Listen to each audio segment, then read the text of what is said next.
Good morning. आज है 25/8/2026। आज ज्योमेट्री स्टार्ट करवा। दिने ओडिया दिने इंग्लिश मीडियम करवा।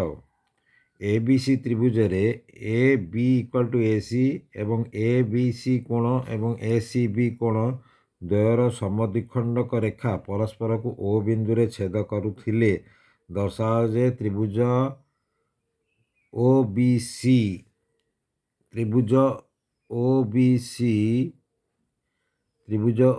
सी त्रिभुज समद्विबाहु। ठीक अच्छे। ओ बी सी त्रिभुज एक समद्विबाहु। दत्त कौन देला?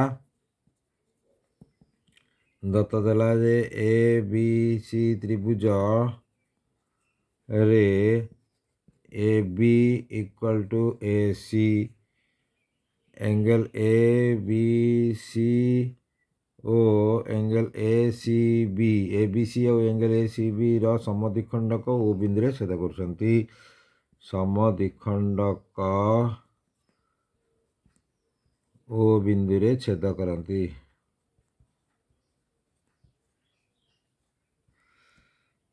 हेले प्रमाण करिया पड़िबो जे प्रामाण्य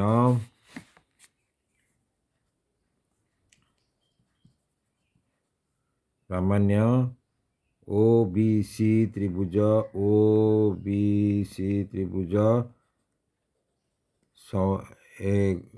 एक समद्विबाहु।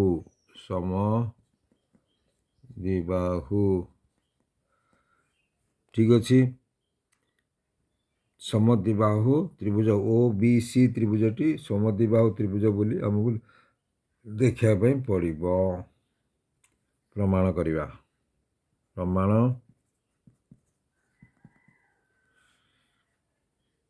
त्रिभुज ए बी सी त्रिभुज रे A B equal to A C बाहु। ए बी बाहु इक्वल टू ए सी बाहु, which imply that angle A C B कोण एंगल ए सी बी कोण equal to angle A B C कोण। कहीं समान बाहुर सम्मुखीन कोण। समान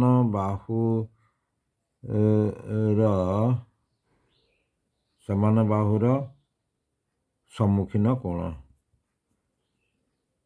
सम्मुखीन कोण द्वय परस्पर समान। ठीक अच्छे। अतएव एटी कौन हम हाफ दुई पट नहीं जावा। Half of angle A C B equal to half of angle A B C, which imply that both side आम एपटे भी हाफ नेले एपटे भी हाफ नेले A B C half A C B half नेले, which imply that angle O C B equal to angle O C B equal to angle O B C. Correct.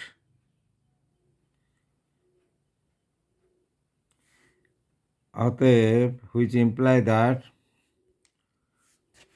OB equal to OB equal to OC अर्थात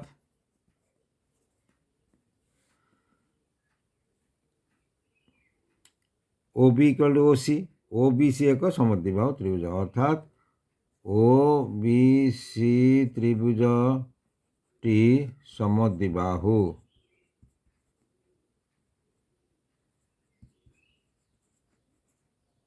प्रमाणित। ठीक अच्छे। एक screenshot नहीं करी तुम्हें को करी पारिबो।